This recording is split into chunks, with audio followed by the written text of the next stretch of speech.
Gure bizilagunaren den Iker Egiraun epaituko dute aste honetan,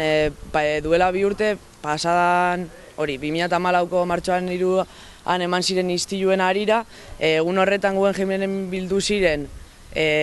troika delakoa, eta FMI-a,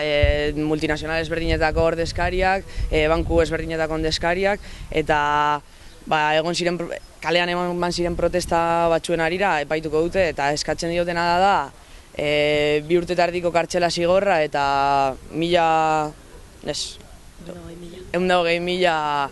euroko kalte ordainak. Guk egiten dugun irakurketa, azkenean epaiketa hauekin egiten dutena da borroka soziala kriminalizatzea. Azkenean egun horretan gertatu zena izan zen sistema kapitalistaren aurkako protesta argi bat, eta horren aurrean estatuak dituzten baliabide guztiak erabili zituzten. Egun horretan polizia, momentu horretan sistema judiziala bera, eta 2 urte pasatu dira hori gertatu zenetik, eta orain epaituko dute, horrek dakarren desgaste pertsonalarekin, eta aitzakia bakarra, azkenean hori da, beldurra sartzea jendeari, eta izunez eta kartzela zigorrez itotzea borroka egin nahi duten guztia. Hori Ikerrekin batera beste 12 pertsona epaitu zituzten, horien artean asko gazteak dira, azkenean gazteak, Euskal Herriko gazteak eta mundu osoko gazteak bizi gara egoera prekario batetan, emantzipatzeko arazo pilo bat dauzkagu, lana topatzen dugunean egoera prekarioa da, ez hurrengoa, eta azkenean horren aurka asko eta asko dira borrokatzen dutenak, eta modu jarrai batean errepresioak jausten da gazte horien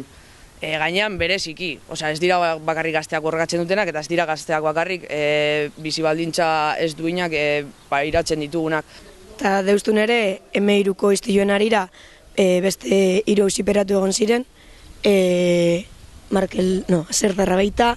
Azarrabeitia, Aitor Granado eta Markel Castaños, eta Asier eta Aitor ja pasatu dute, Asierrek 6 hilabeteko espetxe zigorrarekin, eta Aitor Granado absolbitua izan zen, baina Markel Castaños ere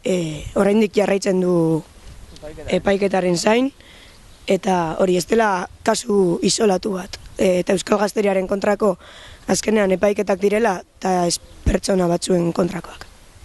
Iker Egiraunen epaiketa izango da ostegun honetan, martxoak 31 Buenos Aires kaleko epaitegietan, eta deitzen dugu elkarteratzera kontzentrazio bat burutuko dugu 10:30. Azkenan uste dugulako epaiketa hauek Euskal Gazteriaren borroka kriminalizatzeko direla, eta haiek egun horretan gugatik borrokatu zutelako guztiongatik, eta orain gure beharra haiek defendatzea da, eta denok deitzen zaituzteku zuen elkartasuna